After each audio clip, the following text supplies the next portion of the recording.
Hollywood is looked at as a world of fantasies where fiction comes to life on the big screen. While people are watching movies, it might appear real to the eyes, but our brains know it's all made up. We know for the most part that what is shown to us in these movies is nothing more than fiction and not something that actually happened or will happen in real life, right? Well, what if that wasn't always the case? What if Hollywood actually hid real secrets of our world into fiction movies? What if they were hiding the truth in plain sight? Hey guys, I hope all is well. Welcome to The Truth Is, where I drop new videos every other day exposing the truth. In today's episode, we will be talking about Hollywood movies that contain real rituals in them. Let's get right into it.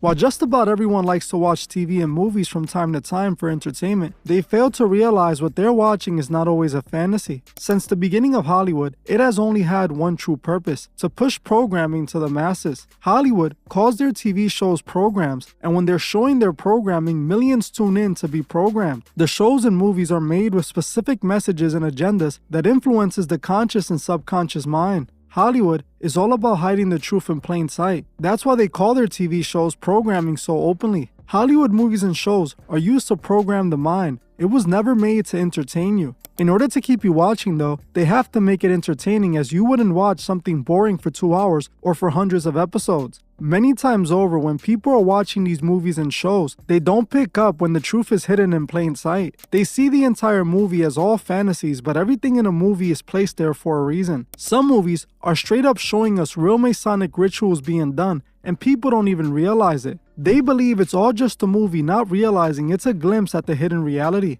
One thing that people don't pick up on is what exactly Hollywood is programming people to believe. Well, the moment you open your eyes, you can clearly see exactly what it is. Hollywood has always had an obsession with the occult, as many of their films contain occult imagery and themes. While people watch these films and shows with occult themes, like The Chilling Adventures of Sabrina, they fail to realize some of what they're being shown is real. In today's episode, we will be talking about a few movies and TV shows that hid real rituals in them. I want to warn you, there will be spoilers ahead. The first movie we're going to be talking about is Killers of the Flower Moon. Killers of the Flower Moon is a Western crime drama film directed by the legendary director Martin Scorsese. The movie stars a legendary cast with Leonardo DiCaprio and Robert De Niro as leads. The movie is based on a non-fiction book by the same name that was released in 2017 that is based on what came to be known as the Osage Reservation Murders, telling the story of an Osage tribe from the 1920s from an Osage County in Oklahoma that struck oil and changed the tribe's lives overnight. The tribe became very wealthy after the discovery, but it also led them to be targeted by a shady millionaire criminal politician named William King Hale, who is played by Robert De Niro in the movie. William knew the quickest way for a non-Osage member to get their hands on oil rights was to marry into an Osage family, then get rid of them and inherit the rights. Soon after William targeted the Osage tribe, he concocted a plan to secretly take out the entire family lineage in order to take control of their oil mines.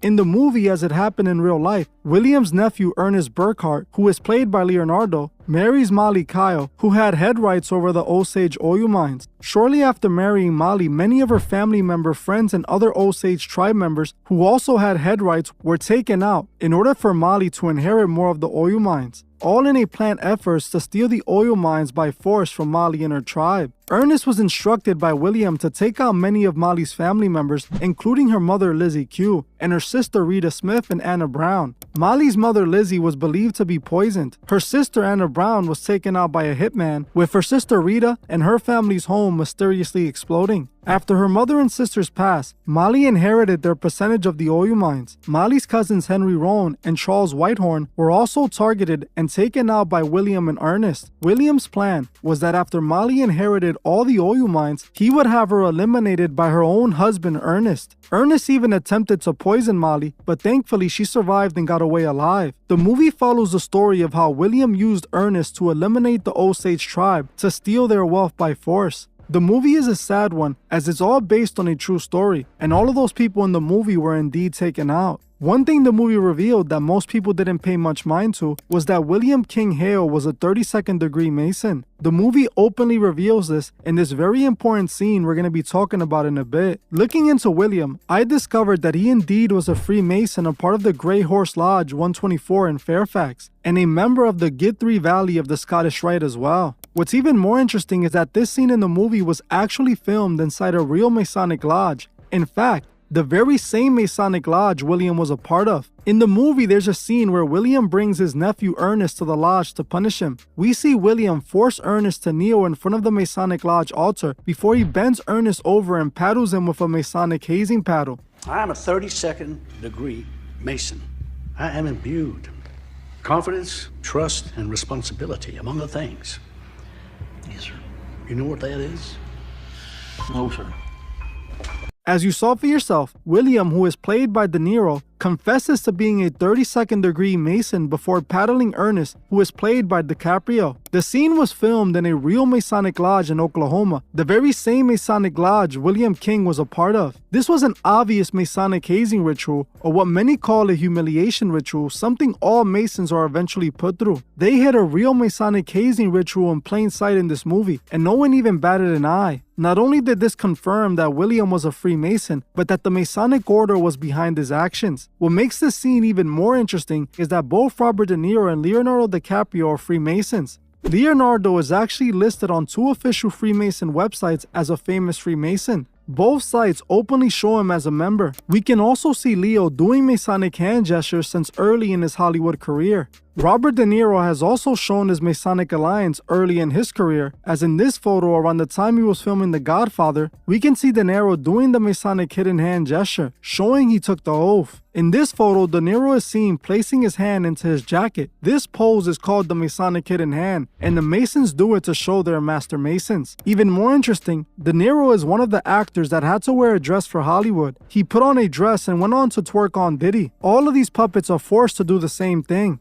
So this scene, which was filmed in a real Masonic lodge about a real Masonic hazing ritual, was being acted out by real Freemason members. Even Martin Scorsese is a Freemason. Here's a photo of Martin arriving at the Freemasons Hall, Covent Garden, for the after party for the film premiere of The Irishman back on October 13, 2019 in London. A party that Al Pacino attended, and also Robert De Niro, 2 Masonic puppets. The reason they put a real ritual in the movie was because the movie was created by Freemasons and acted out by them too. So many people saw this scene and thought nothing of it, thought it was just some weird scene added in for dramatic effect. But this wasn't that at all, but a glimpse at what those who run Hollywood are up to. The next movie that had a ritual in it that we're going to be talking about is From Hell. From Hell is a 2001 detective horror film starring Johnny Depp. The movie is based on the serial killer Jack the Ripper. In the movie From Hell, Johnny Depp plays a detective who is investigating a string of murders that eventually connects back to Jack the Ripper.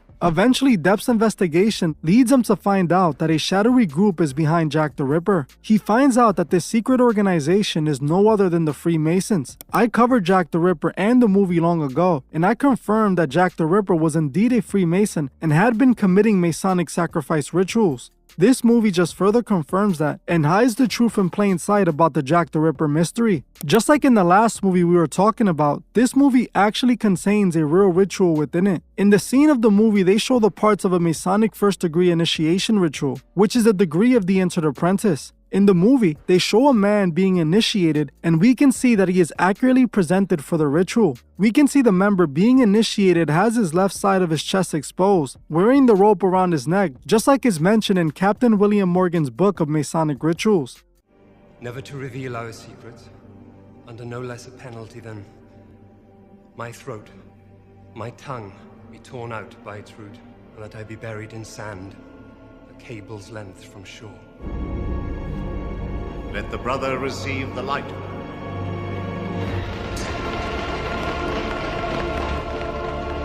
As you saw for yourself, they put a real Masonic initiation ritual in this scene. The scene was pretty accurate, as the actor repeated exactly what is stated in the lodge. In Captain William Morgan's book, it states that the oath the Masons take is this: binding myself under no less penalty than to have my throat cut across, my tongue torn out by the roots, and my body buried in the rough sands of the sea at the low water mark where the tide ebbs and flows in 24 hours. In the movie, they only replace 1 or 2 words. Other than that, it's pretty accurate. Just like in the last movie, they had a real Mason acting in this movie as Johnny Depp is a Masonic puppet. We can find Johnny Depp, just like De Niro, doing the Masonic hidden hand, showing his alliance, and also showing the one-eye symbolism. In the 2000 movie The Skull, starring Paul Walker, they also show a Masonic rebirth ritual for the Skull and Bones secret society. The Skull and Bones actually have a rebirth ritual with a tomb, just like they show in this movie. It's 300 years old this year, and were you to visit its campus, you would see it still has exotic clubhouses, which look like tombs where Yale's legendary secret societies meet. But the rituals are still a secret.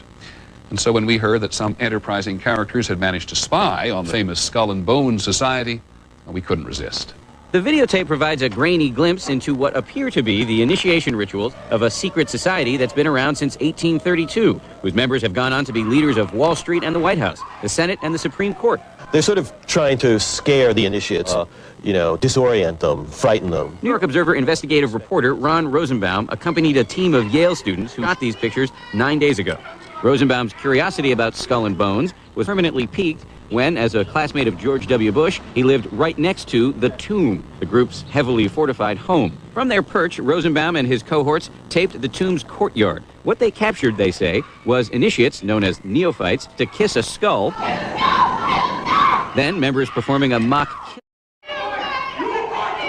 In the movie, the candidates that are going to be initiated are drugged, and then they wake up inside of a tomb. This is supposed to represent the death and rebirth ritual done in the third degree of Masonry. Again, they hid this Masonic initiation ritual in plain sight, and people did not know what they were even watching. What's also interesting is that both William King Hale and Jack the Ripper were serial killers connected to the Masonic Lodge. It lets you know what men the Lodge are truly creating, and it's for sure not the great men of God that they claim to be. Another Hollywood production that had a real ritual in it was the TV show Strange Angel. Strange Angel is a show that came out back in the late 2010s, and it told the story of the occultist and father of rocket scientry, Jack Parsons. Jack was a Thelemite and a member of the OTO, both organizations led by Aleister Crowley. The show does a good job at showing what Jack was really up to in those Thelema lodges, called the Abbey. I actually made a full video on this show about a year ago, and I suggest if you haven't seen that episode, you go watch it after this one. In Strange Angel, there's a scene where they show a real Gnostic mass. This is a ritual done in Thelema, which is the religion of Aleister Crowley. This ritual is led by the High Priestess, who represents the Scarlet Woman. She is usually clothless and has someone doing intimate acts on her while other members watch and chant ritually. The Scarlet Woman can be seen doing the Eye of Horus symbol during the entire ritual. They openly place this sex ritual in this show like nothing. It's interesting because not many people knew about this show, and it's almost like they made it for other Thelemites, not for the public, even though the show was available on cable. They even hid a Masonic initiation ritual in an episode of The Simpsons. In episode 12 of the 6th season named Homer the Great, they show Homer speaking to his family about joining the Stonecutters, which is supposed to represent the Freemasons. Homer ends up going to the Stonecutters Lodge, where they openly show him taking the Masonic initiation oath. The initiation begin. All stonecutters must take the leap of faith. If you survive this 5-story plunge, your character will be proven. Happy landings. This ritual is called crossing the desert. And by the sacred parchment, I swear that if I reveal the secrets of the stonecutter, my stomach become bloated and my head be plucked of all with 3 hairs. I think you should have to take a different oath. Everyone takes the same oath. Welcome to the club number 908. You have joined the sacred order of the stonecutters, whose ancient times have split the rocks of ignorance that obscure the light of knowledge and truth. As you can see, they show the Masonic square and compasses, and they also show the Masonic pyramid. This is when it's more than obvious that the stonecutters are just a reference for the Freemasons. Homer then joins the Freemasons, and he even goes on to do the initiation ritual. As you saw in that scene, the writers openly show Homer joining the stonecutters and going through the initiation ritual. Just like the other movies, they show Homer taking the Masonic oath. For years now, it has been known that Hollywood for some reason loves putting big stars in dresses. People like Dave Chappelle called out Hollywood for doing this during his infamous Oprah appearance years ago. Dave told Oprah right to her face that executives in Hollywood were trying to force him to wear a dress for a role. Dave even claimed that this was one of the reasons he left. Manipulate me. It's like somebody's trying to put young Dave in a compromising position. Because then I got worse. So when I said I'm not going to do it, then all of a sudden it was like, well, now he has walking pneumonia. And then I knew long before I walked, I had considered walking.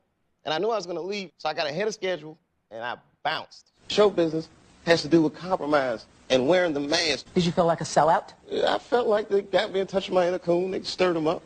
Really? When we was doing that sketch and that guy laughed, I felt like, man, I felt like they got me. They got me. I mean, I'm a conspiracy theorist to a degree. Like, when I connect dots that maybe shouldn't be connected out, but certain dots, like when I see that they put every black man in the movies in a dress at some point in their career, I'll be connecting them down like, wow, all these brothers gotta wear a dress. This happened to me. I'm doing a movie with Martin. Yeah. The movie's going good. So I walk in the trailer, like, man, this must be the wrong trailer because there's a dress in here. They come in, the writer comes in. I think he's the writer. He's like, hey, listen, you got this hilarious scene. Martin's sneaking out of jail. So he disguises you as a prostitute. And he put this dress on. And, what? Is it prostitute? Nah, I'm not doing that. I don't feel comfortable with that. Since then, we have seen this trend only get worse as more celebrities have been seen putting on the dress for Hollywood. At a certain point in a celebrity's career, before they make it to the next level, actors, artists, and comedians and even athletes are often seen humiliating themselves by wearing a dress, often leaving some fans confused about why their favorite celebrity would put on a dress if they don't seem like that's something they're into. If you ask Hollywood why they do this, they would tell you that putting men in dresses is funny. While I'm sure some people out there might think men in dresses is funny, I really don't see the humor in that. What most people don't know is that there's actually a sinister reason for the dress, and it has nothing to do with men in dresses being funny. By now, those who are loyal subscribers to this channel know that Hollywood is controlled and is full of occultists. If you're new to the channel, then go back and just watch some of my videos and you will get my point. Occultists are people who practice occult magic through rituals and other methods. Most occultists don't worship God, but instead pagan or demonic entities. This is why we see Hollywood embracing the demonic satanic imagery and has made Satan the poster child of the industry. One deity that just about every occultist worship is a demonic deity Baphomet. The Baphomet is a deity that is represented by this image, a part man, part woman, part beast creature that has one hand pointing up with the other hand pointing down. This pose represents duality, and so does the entire image of Baphomet. This is the reason most occultists worship Baphomet to begin with, because he represents duality and also represents two opposites coming together to make one. The Baphomet is a bigender beast, and that's exactly what Hollywood shows us by inverting their biggest celebrities. This is one of the reasons Hollywood dresses women like men and puts men in women dresses. It all goes back to the worship of Baphomet. They are set on a goal to blur the gender roles and convince society to adopt this Baphomet ideology. In today's episode, we're going to be taking a look at some of the biggest names in Hollywood who sold out and were used to push this Baphomet agenda. The first person we're going to be talking about is the man who called out the dress agenda to begin with, Mr. Dave Chappelle himself. Years ago, Dave Chappelle went on the Oprah show complaining about the Hollywood dress, only to find out he had already wore a dress for the movie Robin Hood Men in Tights. In this scene, he can be seen clearly wearing a dress. While Dave did come out against the dress long ago, he still wore it, and after leaving Hollywood, he still returned back to Hollywood and was given many opportunities. You can tell by now that if Dave had any real problems with Hollywood, they no longer exist at this point, as he has made a comeback. Dave is looked at as one of the kings of comedy. If Dave didn't put on the dress, he would have never made it to the top of comedy no matter how funny he was. Just like the next comedian we're going to be talking about, Kevin Hart. Kevin Hart is one of the biggest faces in the comedy world today. He is the biggest comedy movie star and has been the face of many comedy films in the last 10 years. Kevin, just like Dave at some point, was strongly opposed to wearing the dress for Hollywood, even saying on one interview when asked about Dave Chappelle's comments on wearing the dress for Hollywood, that he basically wouldn't wear it because of his boundaries to protect his brand. Another great comedian said that, you know, in the industry, they tried to make him wear a dress. I ran into that with scripts, and is that something that, you know, you wouldn't do, you know, for I definitely haven't ran into to put on the dress. I mean, you know, you have to have boundaries. You have to have limits that you refuse to cross. You know, for me, I know what they are. They've yet to been challenged. So, like, no, I'm gonna look stupid. At the end of the day, you got to know that you're a brand. I'm a brand. You need to protect your brand at all times. When things happen that can possibly affect your brand, your brand can be diminished, and you don't want that to happen. So, you know, protecting my brand is definitely a priority.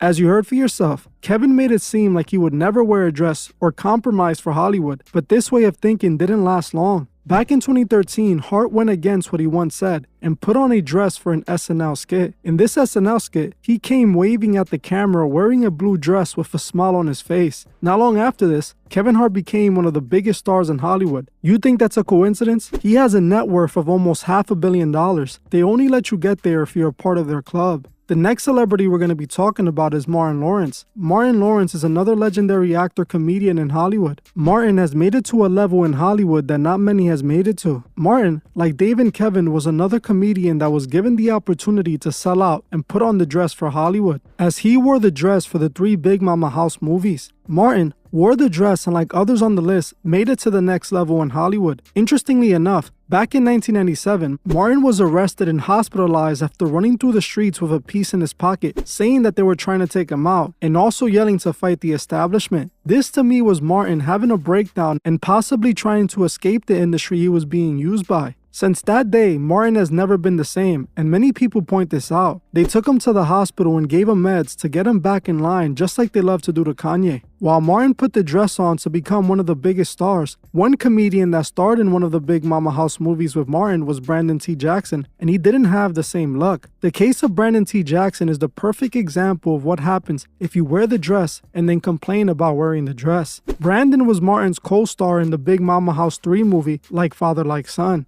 Before this movie, Brandon looked like the next big comedy star in Hollywood, and this movie with a dress role was his shot to make it big in the business. Brandon took the shot and wore the dress, but unlike Martin, he didn't become a big star. Instead, he became disgusted with himself and wanted out of Hollywood. I just spoke about Brandon T. Jackson in this video. The most important part of that video is when Brandon admits Cat Williams tried to warn him not to sell out and wear the dress, but sadly he didn't listen and did it anyways. Like slack when you wore the dress at that moment? It was like, wasn't slack from people. Only Cat Williams. Cat Williams was trying to always say, Brandon, don't wear a dress. He called you, or is this? No, he said it in the media, so I thought he was heckling me. He was really trying to help me at the time. I didn't know that. I was immature. I feel like, dang, why I'm trying to make it. Why you bashing me? He was trying to warn me, don't get in the dress. So, the awakened Brandon, you could pay him $1 trillion to get in the dress. Yeah. So, I was cursed by it. I believe it was a curse that went with that person, because nothing went right since then.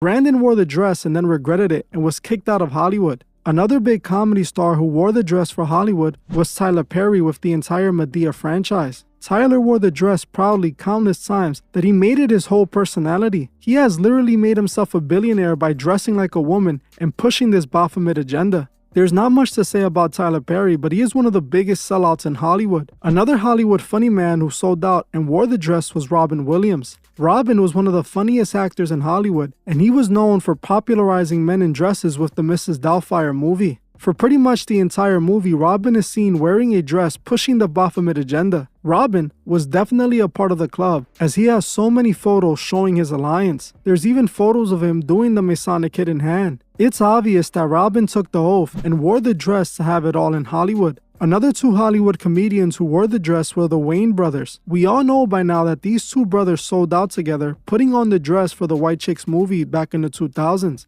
They did what all the stars had to do before them to make it, push the Baphomet agenda with a smile on their face, just like the next celebrity we're going to be talking about, Chris Tucker. Chris Tucker dressed like a woman for the movie The Fifth Element. Chris was another big comedian who went on a massive Hollywood run after wearing that feminine outfit. What's interesting is that Chris Tucker's name was actually on Jeffrey's recent documents that were released. It was revealed in the documents that he flew on Jeffrey's private plane and went on a trip with him and Bill Clinton to South Africa. Just imagine what Bill Clinton, Jeffrey, and Chris Tucker were doing in Africa. Another comedian to sell out to Hollywood and wear the dress was the legendary actor-comedian Eddie Murphy. Eddie Murphy sold out to Hollywood long ago and wore the dress on many occasions, but the most famous instance had to be when he wore it for the Norbit movie. The Norbit movie was a terrible movie. This movie alone proves they're not making these actors wear the dress for the sake of a good movie or a funny bit. They're doing it to push their Baphomet agenda. Make people comfortable with the idea of men being like women, showing the world's biggest icons that the kids look up to, wearing dresses to normalize it to these young kids. Eddie Murphy, like the rest of these people in this video, took the Masonic oath, as we can see him showing his alliance on many occasions. The next comedian we're going to be talking about was Ricky Smiley, who Cat Williams called out for selling out and wearing a dress for his role in the movie First Sunday. Hollywood has never heard this in 100 years.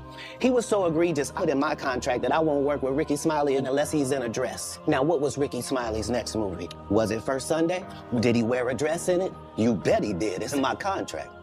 Why would you put that in your contract? That's where he's the unbelievable actor. Him and Tyler Perry can't play a man save their life. Another man in Hollywood, they made compromise themselves for an opportunity to make it to the top. This is how these actors make their careers. The next actor-comedian we're going to be talking about is Jamie Foxx. Foxx is one of the biggest comedian actors in the industry. Having a long, luxurious movie career, he has acted in several comedies as the lead. Jamie, like the rest, wore a dress for Hollywood in the show In Living Color, wearing the dress multiple times for many different scenes. Jamie is definitely a Masonic puppet, and we already know that he could have been possibly a part of Diddy freak-offs parties, as he used to party with Diddy back in the day. Jamie would have not made it to this level if he didn't take the oath and wear the dress for Hollywood. Another comedian actor that wore the dress was Jim Carrey. Jim has worn the dress on several occasions for many different roles. It explains why he became one of the biggest funny men in the industry. I made a whole video on Jim Carrey exposing his Masonic connection. Make sure you guys watch it after this one. Another big actor-comedian who sold out and wore the dress was Adam Sandler. Adam, having one of the longest acting careers in the industry, has also worn the dress for Hollywood. In his movie Jack and Jill, he wore the dress for the entire movie. People must understand they pushed his Baphomet agenda through all the biggest stars, and you're gonna see it by the end of this video. Another big name in the comedy movie scene that sold out to Hollywood and wore the dress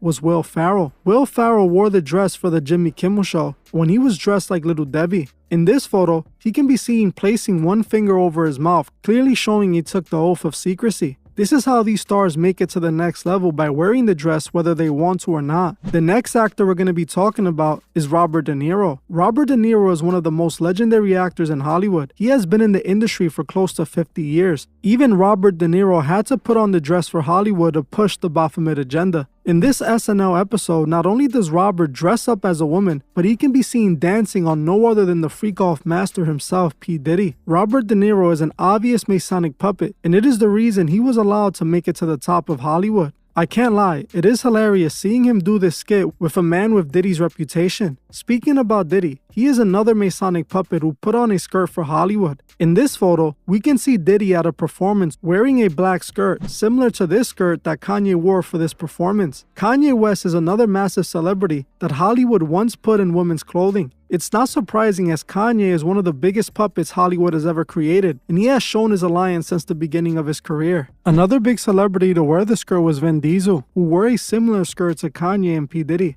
Another celebrity to wear the dress for Hollywood was Young Thug, who put the dress on early in his career in order to become the star he is today. Young Thug wore the dress many times for the industry, which is no surprise since he's an open Freemason. Here's Young Thug showing his Masonic certificate while at a Prince Hall Masonic Lodge with his entourage. This proves not only that Young Thug is a Freemason, but so is his crew. Another rapper who wore a dress for Hollywood was A$AP Rocky, who wore this dress for a BET appearance. Rocky is another Masonic puppet occultist, and we saw plenty evidence of this in his music videos and lyrics. It is not only hip-hop artists that are wearing the dress for Hollywood, but also the Latin artist Bad Bunny, who put on the dress several times. Bad Bunny is one of the biggest artists in the world, so it's no surprise he put on the dress. Bad Bunny, like the rest of the celebrities on this list, openly shows he took the oath. Another huge actor who was made to wear the dress was the mega movie star Johnny Depp, who wore the dress before he became the megastar he is today in the movie Before the Night Falls. Johnny Depp is another actor I have exposed for being a Masonic puppet. Make sure you guys check out his video if you haven't. Another big actor who sold out for Hollywood is Tom Hanks. Tom Hanks wore a dress in the movie Boston Buddies. Tom Hanks is another Masonic puppet who has acted in many occult films, even starring in a movie called Illuminati. It is no surprise they also made him put on the dress. It's not only actors and artists, as Shaq has also put on a dress for Hollywood as well. Again, this is not surprising, as Shaq is an open Freemason who confessed to being a Mason live on TV. If you saw all these big names that put on a dress for Hollywood and don't see the agenda, you are blind. They are working hard to blur the gender lines and merge the masses into accepting the Baphomet agenda.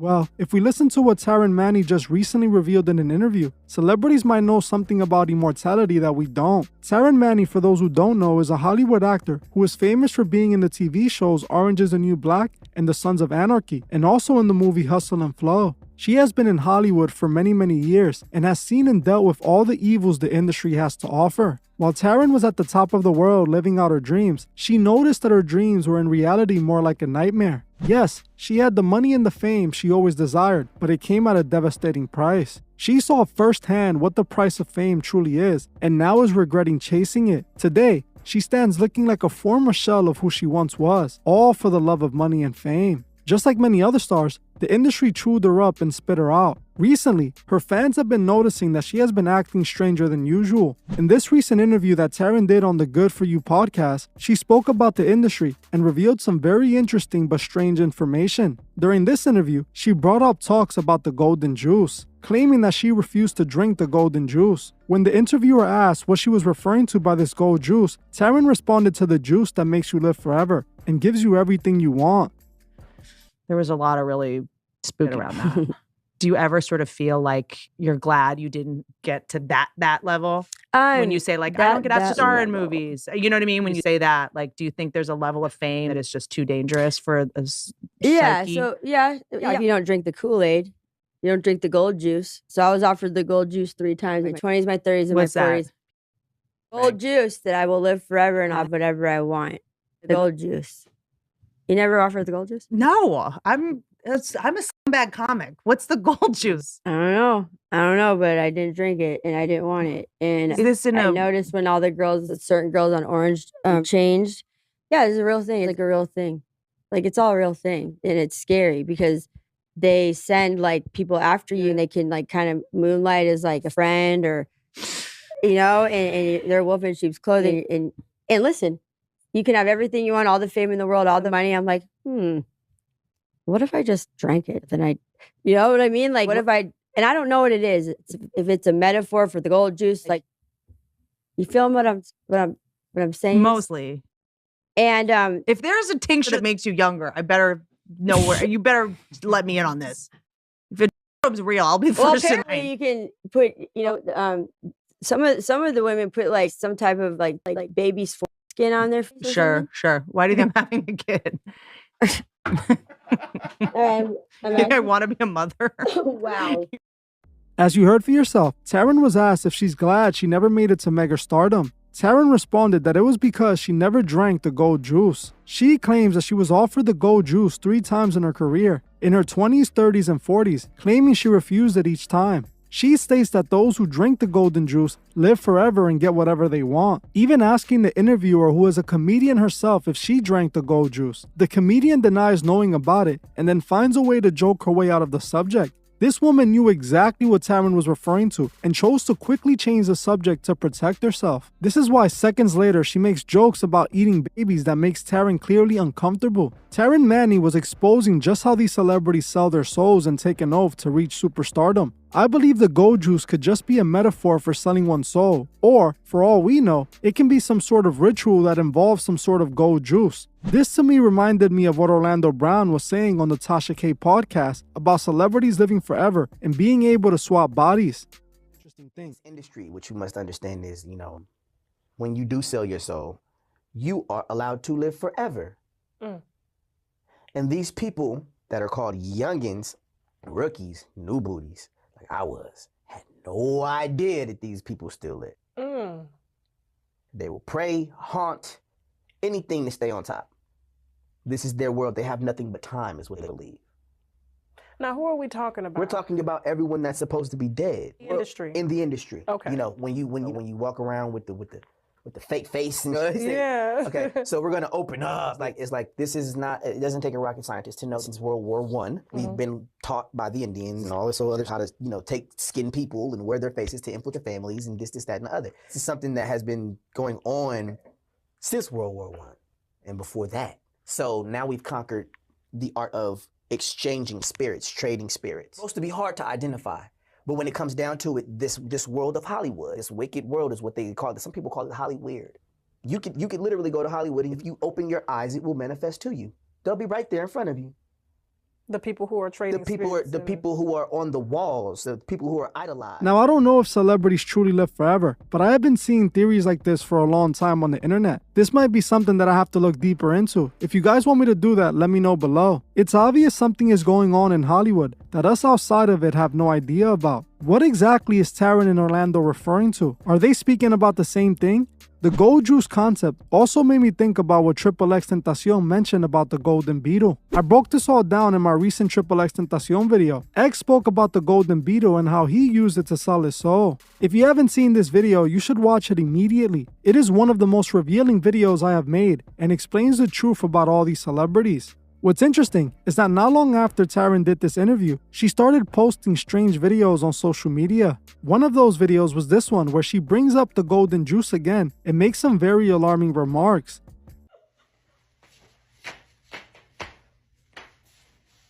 I know there's a lot of stuff going on with the golden juices. And I'm so sorry if I've alarmed everybody, but it's like, well, has anybody tried to PP on you before? It's just a lot. My 20s and my 30s and my 40s. And it just, I don't know where your minds went, but my goodness gracious. People have told me that, be careful. Don't be pushed off of a, like a freeway on me. It's not fair. It's not even fair. Times are really tough right now. And so I was going to go into my grab bag, my Warner Brothers bag, since I heard there's something happening right now. And I was just gonna find my next mask, because I don't want any problems around here. Listen, I just wanted to run it past you guys to make sure I look cool for the next, the next thing I have. Like, is it a leopard print one? No. Okay, all right. My bad. Well, is it a plain black one?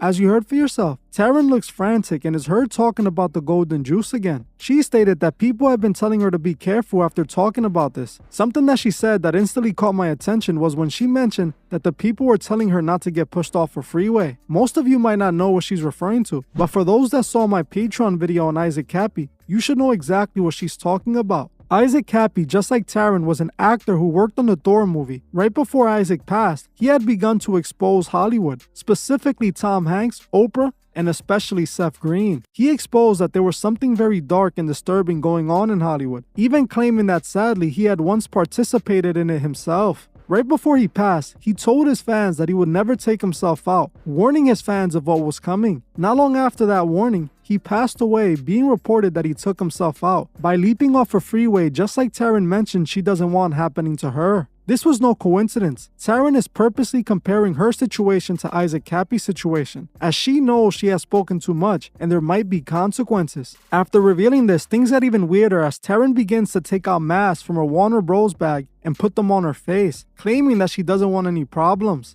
By doing this, she is referring to the stars who refused to get the shot and were punished for doing so. She also seems to imply that another 2020 situation seems to be on the way, saying that she wants to be ready for the next one. Times are really tough right now, and so I was going to go into my grab bag, my Warner Brothers bag, since I heard there's something happening right now. And I was just going to find my next mask, because I don't want any problems around here. Listen, I just wanted to run it past you guys to make sure I look cool. Clearly, she knows something we don't. I believe Taron is clearly sending signs that something might happen to her for what she has said. She is leaving all the clues behind, very similar to what we saw with Matthew Perry. I honestly pray nothing happens to her for what she said. We know what tends to happen to these celebrities that speak out. If we see something similar happen to Taron like Isaac Cappy or Matthew Perry, we know exactly what happened. What Taron revealed in that interview and on that video is what these celebrities are doing for fame. These celebrities sell out in Hollywood for opportunities all the time, and then they get used by the Hollywood demons. This is exactly what Melissa Ford was saying many years back. I am pretty sure most of you have heard this now famous clip of Melissa Ford openly admitting she had to sell her soul and sign a contract in blood to make it in the industry. Fame used to be the byproduct of success, and now it's the ultimate goal. if your ultimate goal is to be famous, then you're gonna do a lot to get there. Like sign your name in blood in a contract with the devil. Like you're gonna end up on a one-way street and it's going nowhere. Like that's just the truth. I've seen so many people like forsake their moral code and their value systems just for a little bit of fame, and it's not worth it at the end of the day. It's really not worth it.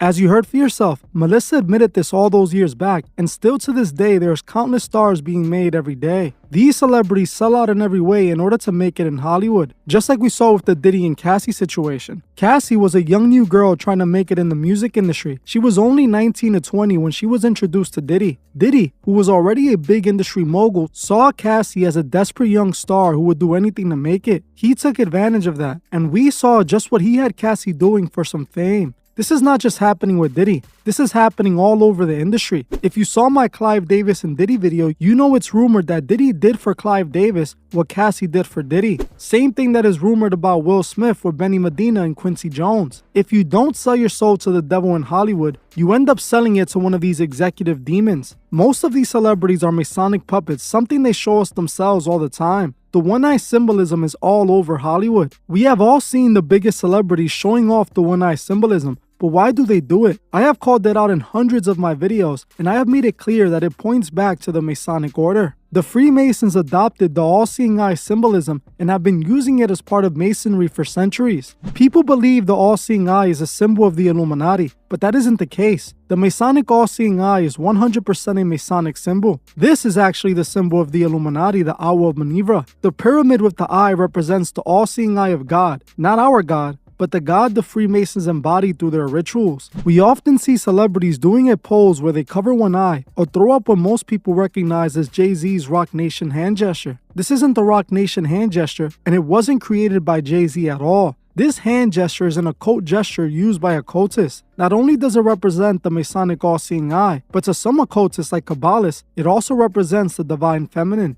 We see all these celebrities in Hollywood at one point or another doing the one-eye symbolism pose or the Masonic all-seeing eye hand gesture showing their alliance. One Hollywood star that spoke about this was the actress and comedian Roseanne Barr. Roseanne Barr is most famous for the Roseanne sitcom. She has been in Hollywood for many years, and she herself has done the Masonic all-seeing eye pose at some point in her career. According to Roseanne Barr, the gesture is satanic, but she claims that not all celebrities do it because they know the meaning. She claims that she herself did the Masonic pose for a photo shoot, but only because they told her to do it. Time I did a magazine cover and the lady had me hold something over my eye. I go, why would I want to do that? And she goes, just everybody does it. I go, okay. So I held a button over my eye, and now it shows all these people doing that, and they say they're in the Satan Club. Well, I just did it because the photographer told me to. Yeah. And they probably did too. Yeah. Well, of course, now looking back, they probably are in the Satan Club, but I didn't know no better. I thought, well, if everybody's doing it, I'll do it. As you heard for yourself, Roseanne claims that she did the one-eye symbolism because she was instructed to by the photographer, also claiming that is most likely the reason that other stars did it too. While I do believe some of these celebrities early on might not know exactly what's going on in Hollywood, eventually they get invited to the Hollywood parties where they see what's really going on in those mansion rooms. They're enticed to participate in strange activity, and this is when they get initiated into secrecy. These celebrities definitely know what they're a part of and why they're using this symbolism. I can't really buy Roseanne's story about not knowing what the symbol means, but I would agree that the industry does make them do this. This is something that even Crazy Bone from Bone Thugs and Harmony admitted as well. A lot more knowledge right now, you know what I'm saying? What does Illuminati have to do with that? That's what when Wikipedia you, they say you like Illuminati or you think rap is in Illuminati. Oh, no, what? No, hell no. What? That's crazy. The pale hole. I even heard the Illuminati was supposed to be the good guys at one point. Because if you look at our album covers, there always some mystery. I never knew what this was. That you was putting out? Our first album. We getting deep. And then the thunder's coming. The Illuminati. We taking a shot for the Illuminati? We taking a shot for Illuminati and Crazy Bone. We didn't really understand like what all them signs was. If you look at my Thug Mentality, and this was none of my idea. They were like, yo, shit looks good for the bone. But who's saying this to you guys? That this looks good? The record label. They like, yo, this dope. You know, like, come on. So I'm doing it, not even knowing like what these horns mean. None of it. I'm like, yo, shit, it look dark. It look like the bone. Like devils? It looks like bone. Honestly, like I was satanic, like, yo, crazy. Looks like bone sounds. I'm like, actually look like bone sounds, so I'm down with it. Let's go. Years later, I'm on my podcast doing a show about the Illuminati and looking up the images. I'm like, wait a minute. It's like your album. I've been bamboozled around this. You're part of the Illuminati, you I'm ain't like, even what the all it matches with this. And he was talking like, yo, okay, I was tricked, y'all. I'll keep it 100. I didn't know where they was leading me. You think people are purposely putting symbols in just... Oh, yeah, bro, purposely. You think so? Yeah, because I think what got it twisted, like, I'm going to cater to we this. rap about, bro, ain't nothing can't rap about we don't know about. It's According to Crazy Bone, he was using satanic imagery in his music videos and his image because the record labels instructed him to. He denied knowing what it meant until after when he looked it up. I'm not buying that though. These celebrities know exactly what they got themselves into. They know what they had to do to make it. It's obvious the celebrities are doing this or being told to do this to show their alliance to the Masonic Order. Hollywood is owned by the Freemasons. We can see their symbolism all over Hollywood. While we're still talking about Roseanne, I wanted to talk about an episode she did with Monique on her podcast. In this episode between Monique and Roseanne, Monique tells a strange story to Roseanne about something that happened to her at one of her shows in New York. Do you think that it could be their aliens that's out here to drink our blood and leave our corpse laying there in our livers and shit? Do you think Again, I don't know what they doing. But if you ever FaceTime me and my neck ain't fat, I'm your ass to come get me. You come get me. I was doing a show in New York, right? It was the first time I've shared this story publicly. I was doing a show one night in New York. And this guy had on sunglasses in the front row. And I said, listen, I'm not going to keep coming back over here seeing you with these sunglasses. There's no sun in here. You being disrespectful. I need to be able to see you, right? So he laughing and I walk to the other side of the stage. I come back. I said, you think I'm playing? If you don't take glasses off, Roseanne, he lit up his glasses and everything was black. Oh, he didn't have any eyes? Did you hear what I said? What? He lifted up his glasses and everything was black. The energy I got from him was, do you want to comment? I look back at him and the energy I gave him was, I'm mind my business and walk my ass back down to the other side of the stage. I want to keep my fat neck. My question, keep your glasses on. I bought him a drink too because I didn't want it to go no further. I want him to be offended. Oh, that's scary. So, we don't know what. I thought you meant he just had like a black holes there with no eyes. No. There's just complete black. Like it wasn't, it was as if take my eyeball, just make my eyeball all black. Yeah, no whites in the eye. It's demonic, you mean? I didn't get that feeling.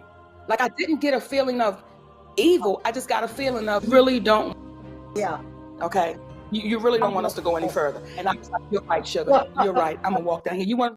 As you heard for yourself, Monique tells a strange story about an incident that happened to her at a New York show. According to Monique, there was a strange man in the crowd who was wearing dark sunglasses. She claimed she asked the man to take off the sunglasses, and when he did, his eyeballs were all black like a demon. She stated she got a real strange energy from the guy, claiming she left it alone because she wanted to stay safe. When Roseanne asked her if it was demonic, she claimed she didn't get that energy, but makes it clear that she was scared. This to me was extremely interesting, as in my mind, it had to be a Hollywood demon, as what else could it have been? She admits to us that this person was wearing black shades to hide his pitch black demon eyes. We know Hollywood serves demons, and Monique knew exactly what she was dealing with. But like she said, she was going to act clueless to protect herself. It's obvious that something dark and demonic is going on in Hollywood. Matthew Lawrence is a 43-year-old actor, best known for his roles in Mrs. Doubtfire, where he played the son Chris, and in Boy Meets World, where he played Jack Hunter. Matthew has been in Hollywood for quite a while, as he started acting all the way back in the 80s, landing his first role in 1987's comedy film Planes, Trains, and Automobiles. Matthew will go on to be a part of many shows, securing many small roles.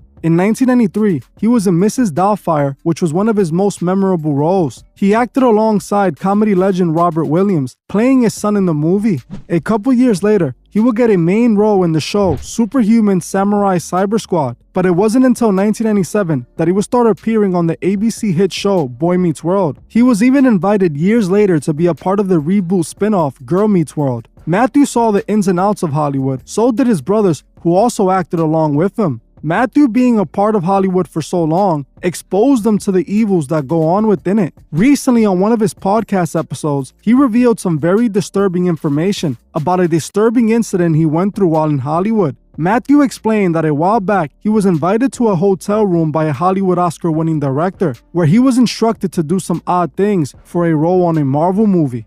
Been Many times in my life where I've been propositioned to get a huge role, I've lost my agency because I went to the hotel room, which I can't believe they would send me to, of a very prominent Oscar award-winning director who showed up in his robe, asked me to take my clothes off and said he needed to take Polaroids of me, and that if I did X, Y, and Z, I would be the next Marvel character. I didn't do that, and my agency fired me because I left this director's room. A lot of my other male friends have gone through with both men and women in this industry, but there's a double standard, and this is where I bring Terry Crews. Terry Crews comes out and says it, people are laughing at him. They kick him out. Why? Because he's a man that represents masculinity, and I think our society is less ready to hear that situation going on with men than they are with women. As you heard for yourself, Matthew states that he was told to strip off his clothes and then Polaroid pictures were taken of him. He was then told that if he met a few strange demands, that he can have a Marvel franchise role, securing his bank account for life. Since Matthew denied the offer, not only did he not get the Marvel role, but he also got dropped by the talent agency.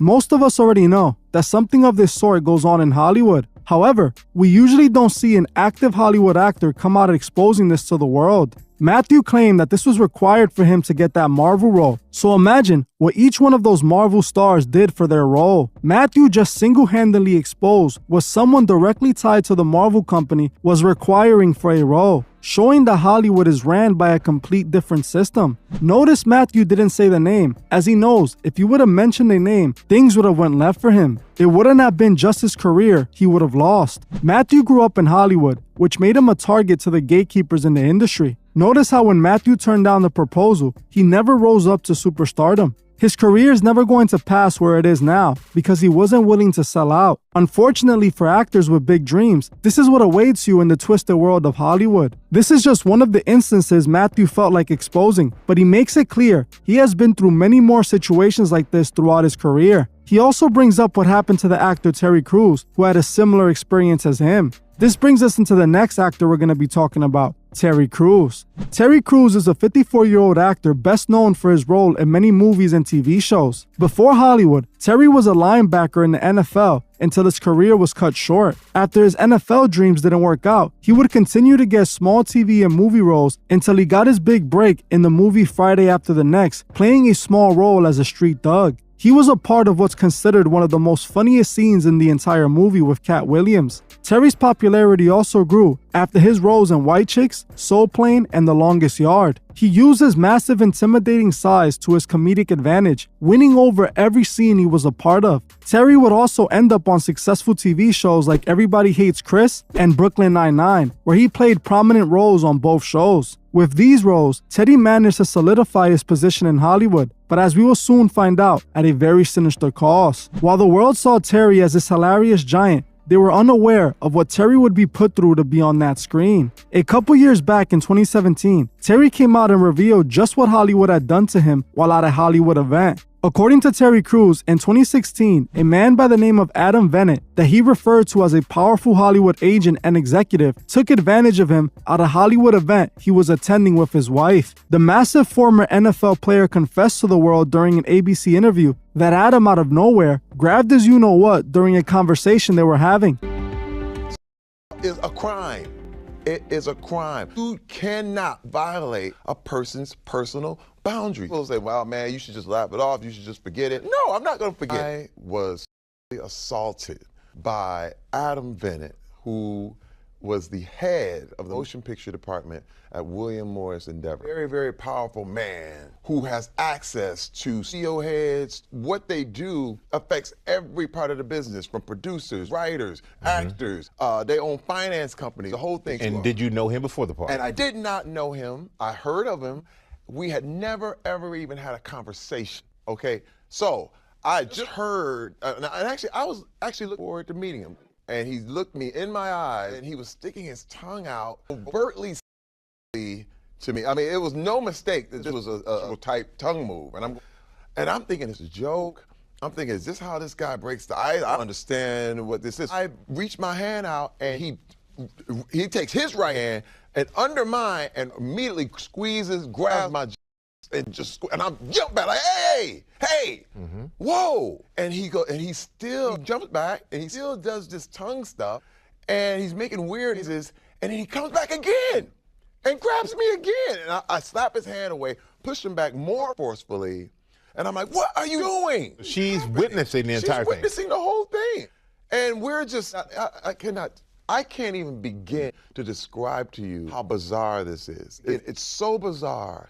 I wake up every morning like, is this a bad dream? As you heard for yourself, Terry makes the bold decision to not only expose Adam, but he goes as far as to expose him by name. Terry states that the whole strange situation started with Adam sticking out his tongue and being weird towards Terry. He then states that Adam made his way to Terry as Terry extended his hand out for a handshake. Then, Adam allegedly grabbed his you-know-what without any warning. Terry claims that he pushed him off, but Adam returned for seconds. This all happened while his wife was there to see it all. According to Terry, he was afraid to defend himself or to come out as soon as it happened because he knew his career would be over or he would be arrested. Notice how Terry states he didn't even know the man before this day. But the thing is, this man was a Hollywood gatekeeper who was connected to many other big names that probably went through the same experience. He didn't feel like he needed permission because he was used to touching and grabbing whatever he wanted. He was doing what other Hollywood gatekeepers do. I believe Terry got lucky as he didn't lose everything, but it seems like his possibility of being a huge movie star is over. Even if Hollywood appears to be supporting Terry coming out, I can assure you behind the scenes, Terry has been blackballed. The little roles they allow him to have is to keep up appearances. It seems like Hollywood as a whole wasn't supporting Adam, but behind the scenes they were, and it's obvious they punished Terry for coming out. This is the price of fame in Hollywood. You must obey the gatekeepers. We see that Terry, just like Matthew stated, those gatekeeper men in Hollywood like to go after other men. This explains the Lil Nas X agenda we see all the rappers pushing nowadays. This is what the Hollywood executives want to push. This is the world they want to live in. The next actor we're going to be talking about is Corey Feldman. Corey Feldman is a 51-year-old former actor. He is known as a child actor for roles in movies like Friday the 13th, The Final Chapter, Gremlins, The Lost Boys, and The Goonies. Corey was born into the industry as his father was a record producer, a part of the music industry. This explains how Corey ended up in Hollywood at the young age of 3 years old. Corey claims his parents used him as their child star cash cow. From the movie roles he got early in his life, Corey was able to get really famous really young, exposing him to the dark world of Hollywood at an early age. According to Corey, he experienced this evil as a kid from those around him in Hollywood. Corey also alleges he and his co-star from the movie The Lost Boys, Corey Haim, were taken advantage of on set. According to Corey, Hollywood as a whole has a problem when it comes to child actors, claiming that this is Hollywood's biggest problem that people seem to ignore. Freeze. You're in shock. I mean, children aren't supposed to handle that sort of stuff. I can tell you that the number one problem in Hollywood was and is and always will be. Nobody talks about it. It's the big secret. And it's widespread? Oh, yeah. I was surrounded by them. For years now, as evidenced on Nightline in 2011, Corey Feldman has been claiming that he and his good friend, the late Corey Haim, were victims of when they were young actors. Why didn't kids are scared. You know, kids don't think I'm gonna go. First of all, for me, the person that was doing it to me the most, you know, well, I mean, I could say that the people that did it to me were both close friends of mine. As you heard for yourself, Corey Feldman states he was exposed to a lot of evil while in Hollywood. He also makes it clear that Hollywood has a thing for child stars. Corey also came out and exposed Charlie Sheen, alleging he was one of those monsters. I believe a full video on Corey Feldman is needed, as there's so much that he exposes alone. If you guys want to see a full video on Corey Feldman, let me know below. The next actor we're going to be talking about is another child actor, Orlando Brown. Orlando Brown became popular as a teen actor for his role as Eddie on the hit show That's So Raven. He acted in many small roles, but it was That's So Raven that made him a teen star. He was featured in a few Disney original movies and appeared to have a Hollywood career in the horizon. Strangely, after That's So Raven, Orlando Brown seemed to disappear from the Hollywood spotlight, reappearing in mugshots and in phone shot footage. Orlando was repeatedly being arrested for substance issues. Years later, Orlando Brown started to give interviews where he spoke about a lot of things he claims goes on in Hollywood. Each interview made it clear that something happened to the young star, similar to what happened to Corey Feldman. Orlando seemed to have turned to substances to cope with what he was put through. Orlando was exposed to the evils of Hollywood at a young age, and it destroyed him. His time in the industry brainwashed him and left him with serious mental issues. I believe Orlando Brown is a victim of MKUltra in Hollywood. It appears that due to whatever he saw over at Disney Studios and in Hollywood, he seemed to have a breakdown. It appears that his mind was scrambled and that he is most likely one of those MKUltra victims in Hollywood. This is why I believe Orlando has been acting the way he is. According to Orlando, he was a victim just like Corey Feldman. He claims that a big Hollywood actor took advantage of him and he alleges it was Will Smith. Orlando claims that Will Smith took advantage of him and many others. On this video, it's apparent Orlando's mind seems broken, so many don't know whether to believe Will Smith actually did this to him or not. I blame this on Orlando being under MKUltra and might not be remembering things all the way. Maybe he is right about Will Smith, but what we do know is that Orlando is a perfect example of what the industry does to these child stars. In this interview, Orlando Brown straight calls the Illuminati, which we know is the Masons, his family. He also claims that the New World Order is here. Just know that this is a new world order, and if you're gonna get with it, you're gonna get with it. Now you're getting ran over. The Illuminati. Let's just get right to it. And just talk about they talk about. No, that's my family, man. They be tripping, bro. That's my family. Man. We not out to harm nobody. We not out to take from nobody or sacrifice nobody, you know. But just know that this is a new world order. If you're gonna get with it, you're gonna get with it. Now you're getting ran over. As you heard for yourself, you can see Hollywood brainwashed Orlando as he openly admits to being a Masonic puppet. This explains why Orlando was wearing a Mason chain during a music video. The rants Orlando Brown goes on may or may not be exposing what really goes on in Hollywood. For all we know, Orlando could just be babbling and making things up because he lost his mind. But either way, it doesn't matter because he only lost his mind because of Hollywood. The industry consumed him since a young age and destroyed them. This is what the gatekeepers in Hollywood do to the children. These were some of the examples of Hollywood actors coming out and exposing the industry. These actors made it clear Hollywood is a dark, twisted place where nobody is safe. Hollywood is the home of the false idols who are willing to do anything to be worshipped, just like Lucifer. The actors that are chosen to reach the top must pay the ultimate price for their time in the limelight. In order to shine like a star, you must first be enlightened by the light of the light bearer himself. These celebrities not only worship Lucifer, but they channel Lucifer and use him to get whatever they desire at the cost of their souls. These celebrities perform channeling rituals in order to channel the demonic energy given by the devil. The actor Damson Idris, who plays Franklin from the FX hit show Snowfall, recently revealed in an interview that he himself channeled the devil in order to get his performance to the next level. Damson admits openly that while on set, he knew he needed to take his performance to a higher level, so he went to a corner in the room and asked the devil to enter him. He claims he felt the energy for weeks and had nightmares. I remember sometime we do 10 episodes for my show, and in this last season, I was hitting a block. Like I was like, oh, I'm not doing it right? So I went in the corner, and then I was looking at the wall, and I was like, come on, devil, right? Come to me, because I had to do something like crazy, right? Had nightmares for a month. So it does come after, like nightmares every day. I just felt that energy, you know, and I had to pray and do all this stuff to like get rid of it. And you call your mom up and you're like, you're back to life. And that stuff is real. That stuff really is real.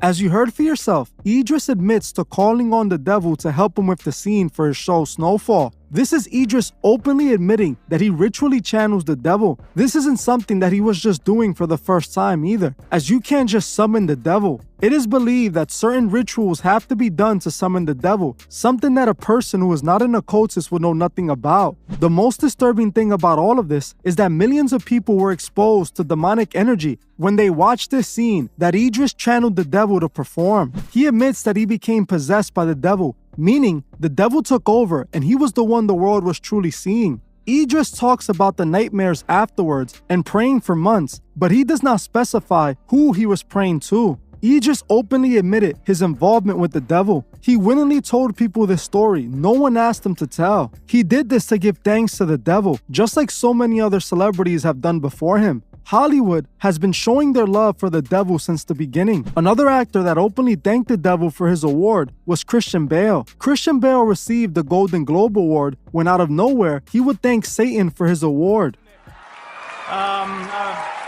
Thank you to Satan for giving me inspiration on how to play this role. Thank you to Satan for giving me inspiration How to play this role. As you heard for yourself, Christian Bale, just like Jack Black, thanks Satan for their careers. Damson called on the devil so he can enter him and take over. I have spoken plenty of times of Beyonce's so-called alter ego, Sasha Fierce, who she claims takes over her body during performances and takes her performance to the next level. This is very similar to what Damson Idris stated. Way better than I expected, and Sasha was in full effect. Sasha is my alter ego. When people see me, sometimes I think that when they meet me and they speak with me, they're expecting Sasha. I'm really kind of shy, and not really shy, but more reserved. Nothing like Sasha. She can do things that I cannot do when I'm in rehearsal. I mean, I can try, but then it just doesn't happen. I can sing notes and sing strong and do all these things that when I'm just by myself, I can't do. I remember right before I performed, I raised my hands up, and it was kind of the first time I felt something else come into me. As you heard for yourself, Beyonce makes it clear that something comes over her when she's about to perform. It's not just happening with actors and artists either. We also saw similar with the boxer Deontay Wilder. If you saw my video on the dark truth about boxing, then you should already know that this is the same story with Deontay. Just like the other celebrities, Deontay admits to an outside force taking over him during his boxing matches, admitting he gets possessed. I felt like I walked into my prime. The way I felt in the ring, the way I did the things that I did, it wasn't me. You know, if I could tell you, describe the fight as me being in there, it'll probably sound crazy to you. You know what I mean? Because I wasn't even in my body. I was actually watching my body do what it did to Stavern, which just sound crazy. It's almost like I'm possessing that ring, and that's what makes me dangerous. I don't know where it come from. It's almost like I'm possessing that ring. As you heard for yourself, Deontay admits, just like Beyonce, that something takes over him while he's in the ring. This is why he came dressed like a demon to some of his biggest matches. I have come to believe Jack Black sold his soul to the devil and took the Masonic oath. And the reason I have come to this conclusion is due to no other than Jack Black himself, who has openly admitted this several times before. Jack Black, like many other celebrities, has out of his own mouth openly admitted to selling his soul, without even trying to sugarcoat it. In this interview, Jack Black speaks about the history of the devil in music, detailing how celebrities have been selling their souls since the beginning of the music industry. He mentions Elvis Presley and even takes it all the way back to Robert Johnson. Most importantly, he states he himself sold his soul to the devil as well. We just said, okay, let's just give up on that. Let's attribute to the greatest song. Okay. That became our number one hit. The tribute was about saving souls from demons, as I remember correctly? Yeah. What was... Well, you know, there's a rich history of the devil in rock and roll. It goes all the way back to, like, Elvis was everyone said, he's playing the devil's music. What was that great song, The Devil Went Down to Joe? Oh, Charlie Daniels. Charlie Daniels, he had some down there, and it goes even back to before that. Who's Rob Johnson? Right. You can find his roots, way back to the beginning of rock. And so, had we sold our soul to the devil? How else can you explain us being here? As you just heard for yourself, Jack Black openly admits he sold his soul to the devil for his fame. He admits he took the oath so he can have the world. Jack Black tried to use comedy to soften what he said, and it worked, as most people received it as just another joke. The thing is, it's not a joke. This is what Jack Black is choosing to represent. We can find so many photos of Jack Black showing exactly who he has chosen to serve. In this photo, we can see Jack Black and his Hollywood friends forming a pentagram by connecting their fingers together. I also discovered that Jack Black is a worshiper of Baphomet, as in this photo here, we can see him wearing devil horns looking very similar to Baphomet. And in this photo, he is wearing a Baphomet shirt. We already know these celebrities worship the goat, and they love to make ritual offerings to it, something the Freemasons got caught doing ages ago. This is what these celebrities are still doing, making ritual offerings to Baphomet for a good fortune. Jack Black shows throughout his career that he's obsessed with the goat demon, as he even honored him in his movies. In Jack Black's 2006 movie The Pick of Destiny, we saw just how much Jack Black is into the devil.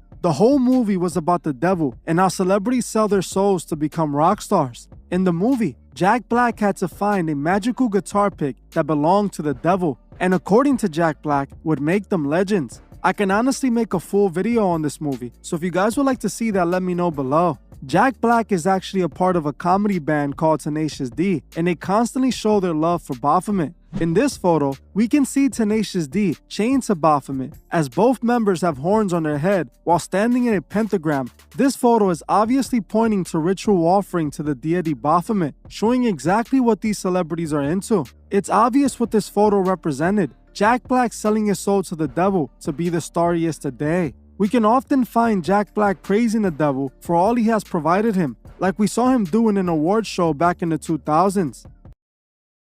Who wants to pray to the devil with me? Who's in with me? Come on, hey, let me see those horns. Let me see those horns. Metal. And the person next to you, come on, lady. Dear Dark Lord Satan, hope everything's good with you. I'm doing fine myself. Just want to say hi and ask you to grant tonight's nominees continued success in the music industry. As you heard for yourself, Jack Black not only openly praises Satan, but also goes on to invite the rest of the celebrities to pray to the devil with him. You can actually see the other celebrities listen and do as Jack Black states. Jack Black asked the devil for blessings while the world watched, and no one even questioned it. This reminded me of the time Christian Bale also thanked Satan at an award show. Doesn't it? Thank you to Satan for giving me inspiration on how to play this role. For giving me inspiration. This is what Hollywood is about. This is why Satan is all over Hollywood. Jack Black is actually currently working on a Christmas movie with Paramount about, you guessed it, the devil. The storyline of the movie is about a kid who writes a letter to Santa, but accidentally sends it to Satan. Which, of course, when we're talking about Jack Black, there's so many times that Jack Black has admitted to selling his soul, as in this clip, he can be seen telling the kids of the world if they want to have it all like him, all they have to do is sell their souls. Oh, hey, what's up? We're Tenacious D. Greatest band on earth. If you want to be awesome musicians like me and Cage, you might want to practice and stay in school. Or you can just do what we did and sell your soul to rock and roll. Now look at what we can do. As you heard for yourself, Jack Black instructs his audience to either stay in school or sell their souls to have the world. This is the message that Jack Black is pushing to the world. What's even more disturbing is that Jack Black is the voice actor of many blockbuster children movies like Ice Age, Kung Fu Panda, and most recently the Mario movie. Now when we take a look at this photo again, it looks even more concerning. Jack Black sold his soul to the devil to have the world. He has taken the oath, and as you can see, he has no issues with the world knowing this. The next actor we need to talk about is no other than the legendary Al Pacino, known for movies like Godfather and Scarface. Al Pacino is known for being a part of some of the biggest gangster movies ever created. Pacino is looked at as one of the best actors in the industry, and we already know they don't give that title of the best to just anybody. You have to pay the ultimate price for the title in Hollywood, and this is exactly what I see when I look at Al Pacino. In 1997,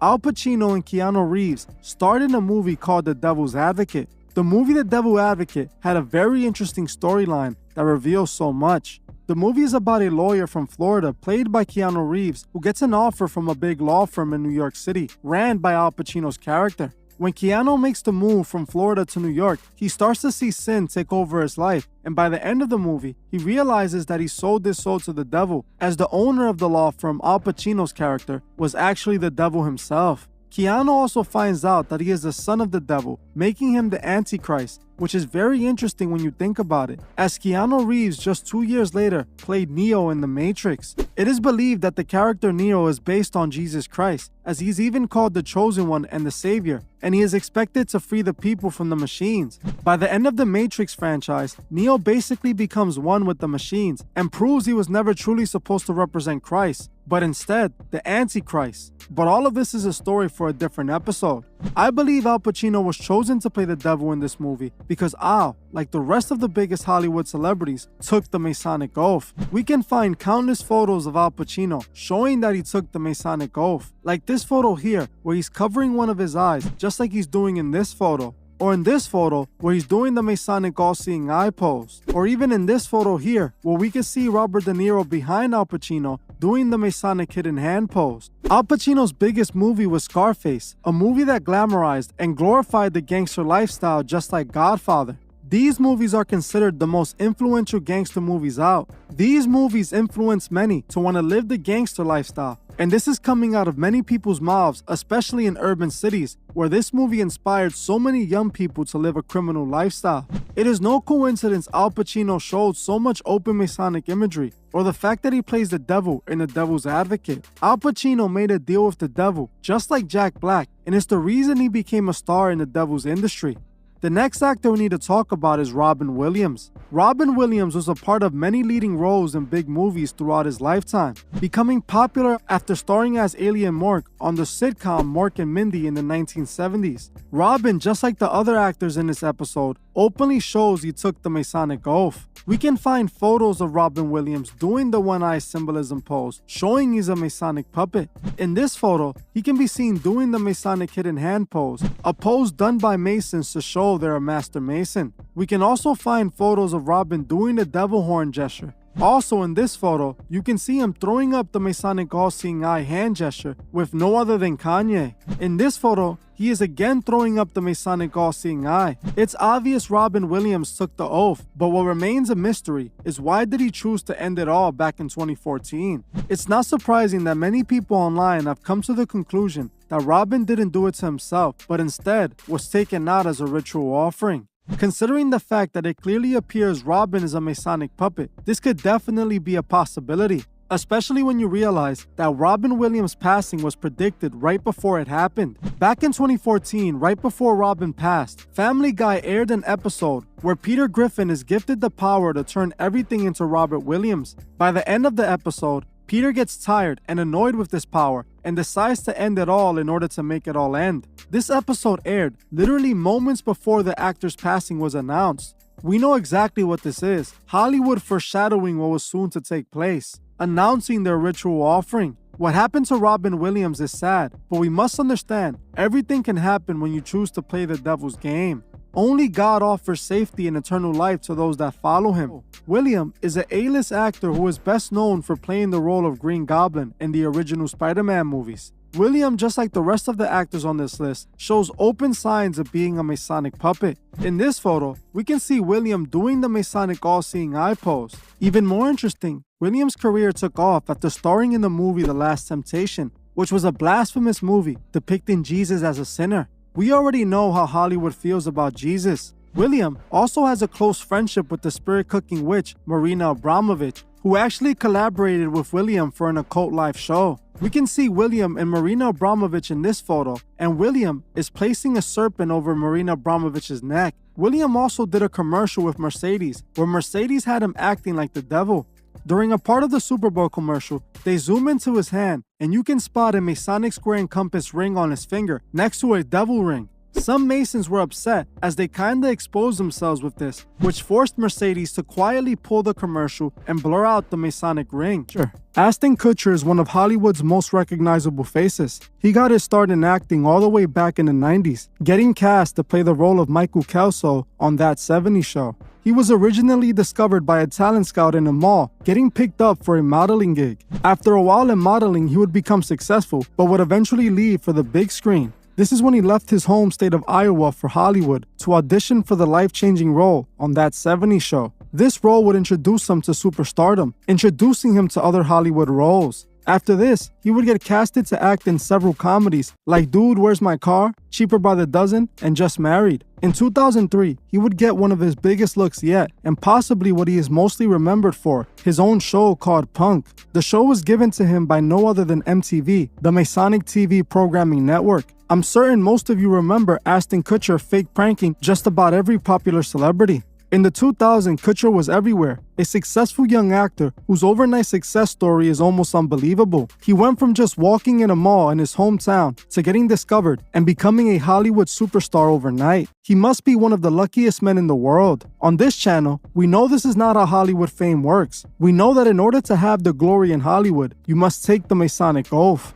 When it comes to Ashton Kutcher, I have undeniable evidence that he took that very oath. We have seen with countless celebrities, they always reveal who they truly serve if you pay close enough attention. That's exactly what I found when it comes to Ashton Kutcher. We can see Kutcher openly displaying that he took the Masonic oath. In this photo, we see Kutcher openly wearing a Masonic square and compasses hat, which is literally the emblem of Freemasonry. He didn't just wear this hat on one occasion, as in this photo with his wife Mila Kunis, who happens to be another Masonic puppet, he is wearing the square and compass hat. In another photo, we can see Ashton doing the Masonic hidden hand gesture, secretly telling the world that he is a master Mason. Not only is Kutcher a Mason, but he is also a member of the Kabbalah, another occult group that is often referred to as the Jewish version of Masonry. Many celebrities are a part of the Kabbalah, like his wife Mia, and other celebrities like Madonna, Ariana Grande, and Angelina Jolie. Just like the rest of the puppets, we can find Austin doing the one-eye symbolism pose. I believe Kutcher paid the ultimate price for his fame and fortune, and like many others in Hollywood, made a ritual offering to have the world. See, back in 2001, when Ashton was an emerging star getting role after role, his then girlfriend at the time, Ashley, was taken out in her own home the same day she was supposed to go on a date with Ashton Kutcher.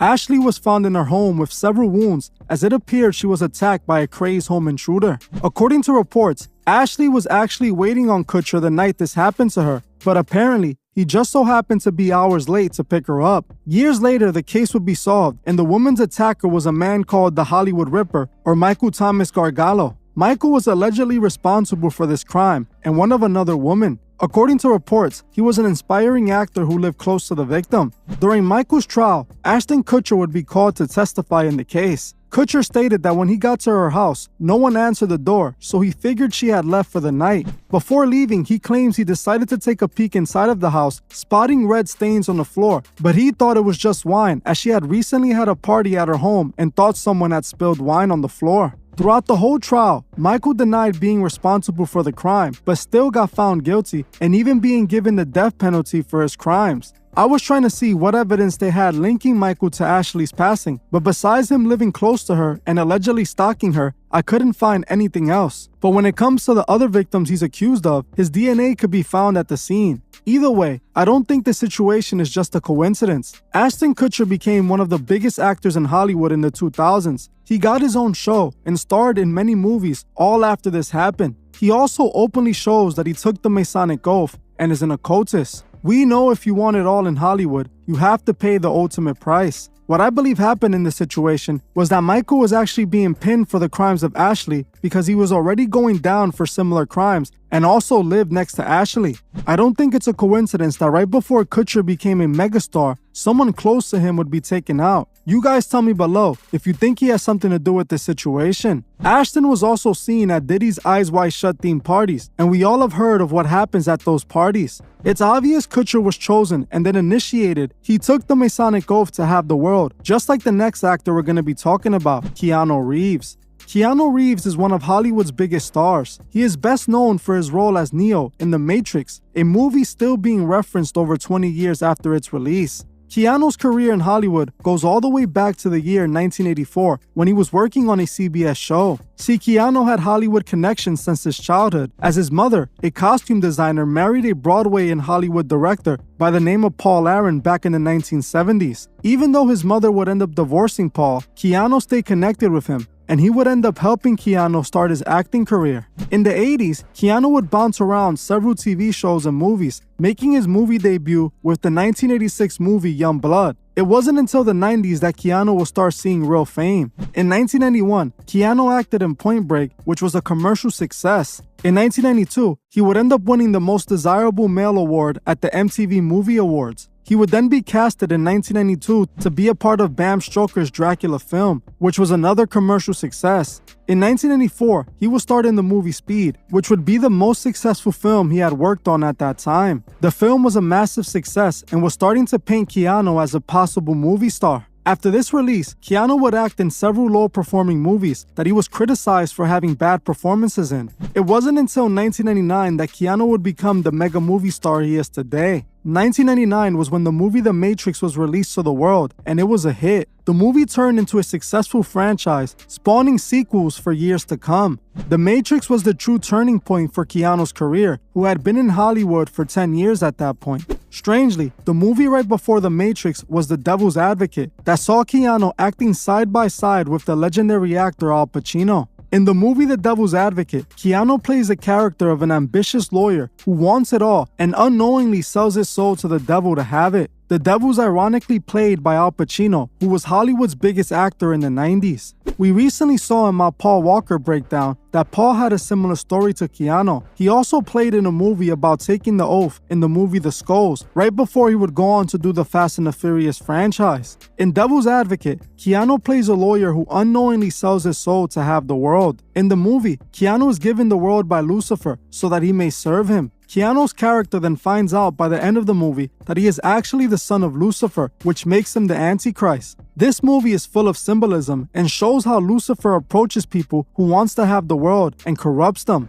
I believe a full breakdown on this movie would be a good idea. Let me know below if you want to see a full video on this movie. What's very interesting is that his very next movie was the hit movie that literally changed his acting career forever, The Matrix. That is not a coincidence at all. This is how Hollywood tells us the truth in plain sight. The movie before his biggest movie, Matrix, that turned him into a superstar for years to come, was the movie The Devil's Advocate, where he sells his soul to have the world. Like I said, if you pay close attention, you would always find evidence of these puppets' alliance. The Matrix movie is a very revealing movie that left many people asking if humanity was truly stuck in the real-world Matrix. What many people don't know is that the Matrix actually isn't about what most people think. Even though it might not appear as true, the Matrix is actually heavily based on religious ideologies, specifically the story of Jesus Christ. The Matrix movie actually mocks the story of Christ in many different ways.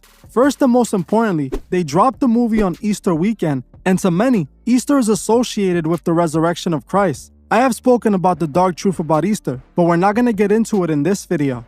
This was not done by coincidence. This was done for a sinister reason, and you would see why. There are so many references to Neo being compared to Christ. For example, there was originally only 3 movies, and it's why it's called the Matrix Trilogy. We know Jesus was resurrected on the 3rd day after being sacrificed for our sins. Neo's also referenced to as the Chosen One, who was sent to free his people, which is another reference to the Messiah. Neo also gets resurrected in one of the movies, coming back to life. Once again, another reference to Christ. Neo also sacrifices himself for the rest of his people, which again is a direct reference to Christ. We know Hollywood loves to mock Jesus, but I believe this is much darker than it appears. As we mentioned earlier, Keanu played a character who was the son of the devil, making him the Antichrist in the movie right before The Matrix. In The Matrix, Neo represents a false messiah who presents himself as Christ who came back to save humanity. At the end of the trilogy, he transcends and becomes in harmony with the machines. The Matrix trilogy announced the start of the Aeon of the Antichrist, or like occultists call it, the Age of Horus, the child god.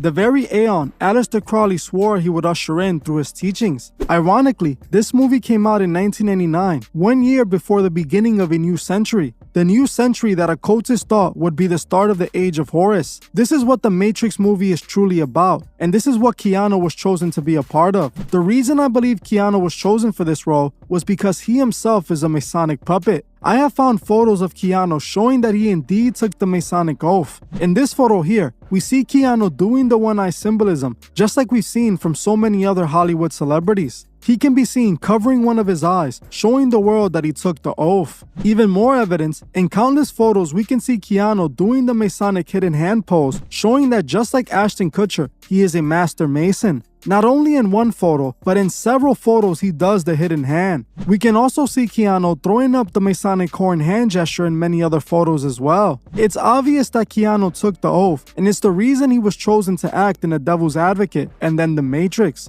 Another movie that showed Keanu in the world of the occult was his movie Constantine, based on a DC comic book. In the movie, Keanu is a demon hunter who needs to win God's grace in order to go to heaven. We see Keanu in the movie deep into the occult world and using all sorts of ritual magic. There's a reason why Keanu's at the top until this day, one of the biggest actors in Hollywood, and it's because he took the oath. He took that oath long ago and is still serving the order, just like the next actor we're going to be talking about, Leonardo DiCaprio. Leonardo DiCaprio is considered to be one of the greatest actors of all time, most notably known for his performances in movies like Titanic, Catch Me If You Can, Blood Diamond, and The Wolf of Wall Street. Leo has built himself to legend status in Hollywood. He has been acting since he was 14 years old, getting casted in several commercials in the 80s, but it wasn't until the 1990s that his career would truly begin. In the 90s, after almost quitting acting altogether, Leo would be cast in the show Growing Pains in 1993. This helped him land his first successful movie role in the movie What's Eating Gilbert's Grapes. This movie opened the doors for Leo, who was nominated for an Oscar for Best Supporting Actor. After this, Leo would go on to act in his biggest movies yet, the movies that made him the superstar he is today.